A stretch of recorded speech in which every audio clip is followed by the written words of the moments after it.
Bueno, continuamos, se cortó abruptamente el video anterior, entonces, pero ya vamos terminando lo que es esta primera unidad, estamos llegando hacia el final de los enfoques, así que vamos a hablar unos 5 minutitos más sobre eh, lo que fue esta primera unidad. Entonces, como les comentaba, los cognitivistas le dan énfasis al mundo interno. O sea, el procesamiento de información es ahora el objeto de estudio de la psicología. Los conductistas estaban preocupados de la conducta del observador, ¿sí? Entonces, mundo exterior, mundo interior. Sigue esa discusión todavía en la década del 60 y la década del 70 sobre qué más prevalece en el aprendizaje de las personas, la experiencia o el procesamiento interno que nosotros hagamos de los estímulos del exterior. ¿Quién llega a resolver esa discusión? Justamente la teoría sistémica, lo sistémico. Humberto Maturana, Francisco Varela, como les comentaba en el texto de Máquinas y Seres Vivos, y bueno, también Maturana tiene otro libro que se llama El Árbol del Conocimiento, que creo que es el más famoso de todos. Pero este libro en conjunto con Francisco Varela hacen este análisis que es un análisis biológico, pero que termina ayudando en la epistemología social, ¿no? Como en el fondo que las sociedades eh, funcionan igual como los organismos multicelulares o organismos unicelulares, o sea, como que la función biológica eh, tiene una repercusión, que eso sería la interpretación de la ciencia, o sea, no tiene que ver con un tema místico trascendental, sino que tiene que ver con que hay una serie de casuísticas, ¿sí? La ciencia habla de la casuística que generó el fenómeno de la vida y que estamos hasta ahora, ¿no es cierto?, en el planeta Tierra. Por eso que se empezó a estudiar a Maturana y a Varela por lo mismo, porque sus investigaciones eh, biologicistas habían servido para complementar muchas teorías en los 70, sobre todo teóricos, de las ciencias sociales, sobre todo de la escuela de Frankfurt, perdón, de la escuela de Frankfurt en Alemania, que es la teoría crítica y que, bueno, tanto Maturana como Varela también participaron en una etapa más de los claro, 70 y 80 sobre esta escuela, ¿no es cierto?, alemana que estudiaba los fenómenos sociales, ¿sí? Entonces, está Habermas, por ejemplo, ahí está Luckmann, que son alemanes. Bueno, Francisco Varela se fue a Alemania, se fue allá mismo, por eso digo que hay una influencia en la escuela de Frankfurt, porque introducen, como les decía, las máquinas autopoyéticas o la autopoiesis, ¿sí? Entonces, ¿qué es lo que es la autopoiesis? Acá estos autores definen de la siguiente manera: una máquina autopoyética es una máquina organizada como un sistema de procesos de producción de componentes concatenados de tal manera que producen componentes que generan los procesos y las relaciones, ¿no?, y la producción, que los producen a través de sus continuas interacciones y transformaciones. O sea, que está hablando de una máquina autónoma que en el intercambio con el exterior es producto de compensar desajustes en el interior de la máquina, ¿sí?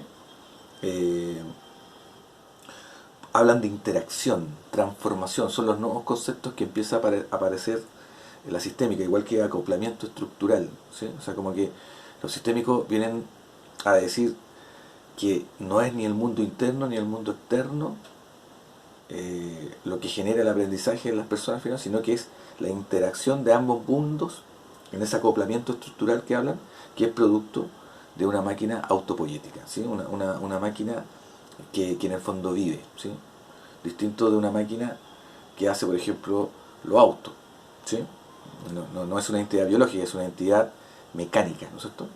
Pero en el ser humano la autopoiesis tiene una lógica porque habla de un sistema, de un ser vivo, ¿ya? Pero es importante entender que la sistémica entiende que después todo esto se va a utilizar también para hacer terapias de familia y todo. Nosotros, si un subsistema de la familia falla en general todo el sistema. En el fondo, de eso estamos hablando cuando hablamos de sistemas autopoyéticos, autónomos, que hay una interrelación, ¿sí?, va a aparecer también la palabra mediación, ¿no? Sí, eso es un poco lo que introduce la sistémica, la teoría sistémica, ¿sí? Va a hablar después sobre los ciclos vitales, ¿sí? Distintas etapas en el ciclo del desarrollo de una persona. Van a hablar también sobre los axiomas de la comunicación, ¿sí? Vuelvo a insistir que esto está muy relacionado con el tema de la ciencia más ortodoxa de los ordenadores, por lo tanto tiene un interés en estas temáticas referente a esa autoproducción que ocurre en la interacción, ¿sí? Uno se va reproduciendo en la interacción. Entonces, eh, se termina la discusión definitivamente sobre si el mundo interno o el mundo externo, o sea, como el psicoanálisis, el mundo interno, conductismo, mundo externo, y se instala esta teoría sistémica que de alguna manera hasta el día de hoy tiene un interés fundamental en muchas corrientes psicológicas, ¿sí? Lo cognitivo-conductual estaría dentro de la teoría sistémica, ¿sí? De esto también de trabajar en base a recompensa y, y castigo de alguna manera, por decirlo de alguna forma, ¿sí? Como que las teorías sistémicas apuntan mucho al tema de la competitividad en las conductas humanas con el fin de mejorar sus capacidades, ¿sí? Igual sigue estando el tema de la competitividad. ¿Por qué? Porque se toman del tema darwiniano, ¿sí?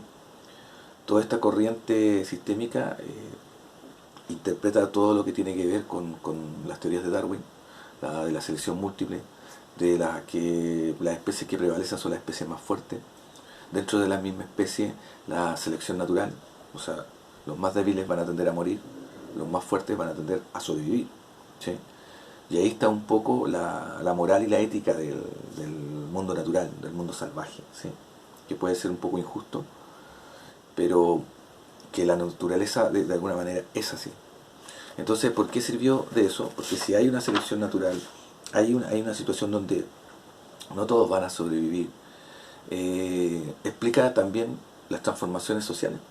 O sea, el ser humano funciona competitivamente, ¿no es cierto?, en esa selección, así como de esa selección natural de la especie, ¿no es cierto?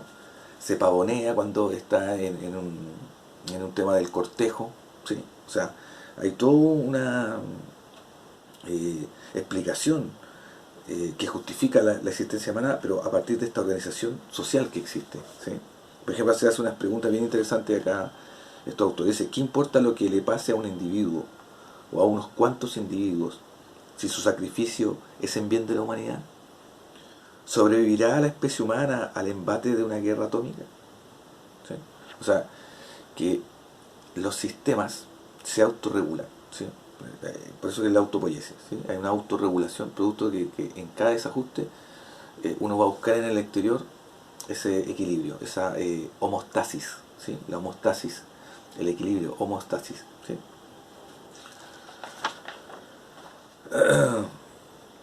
Entonces, a nivel de sistema, cómo se van a desarrollar los esquemas cognitivos o cómo se van a desarrollar los elementos del cómo conocemos, ¿sí? Va a estar otorgado justamente por el tema mental. De ahí que también hay mucho interés por clasificar el cerebro, ¿no es cierto?, descomponer el lóbulo frontal, lóbulo occipital, son lóbulos parietales, ¿sí? O sea, como que hay una investigación del cerebro justamente en base de cómo se desarrolla la cognición. O sea, la experiencia te va a ayudar, pero también la forma propia tuya individual de desarrollar el problema que se te plantea en la vida, ¿ya? Entonces eso es fundamental en la sistémica. La interacción, la actividad del ser humano, el producir un conocimiento distinto. Por eso que ahí existen diferentes formas de inteligencia, ya no hay una sola, ¿ya? Entonces todo eso es lo que plantea la sistémica. Bueno, con eso quedamos. Yo creo tienen bastante información para hacer el trabajo de desmenuzar lo que es el mito del Trauco, ¿no es cierto?, versus cómo lo podemos interpretar psicológicamente, ¿no es cierto?, a partir de estos enfoques, dándole un poquito de ciencia, ¿ya? Bueno, que estén bien y que tengan una buena semana. Adiós.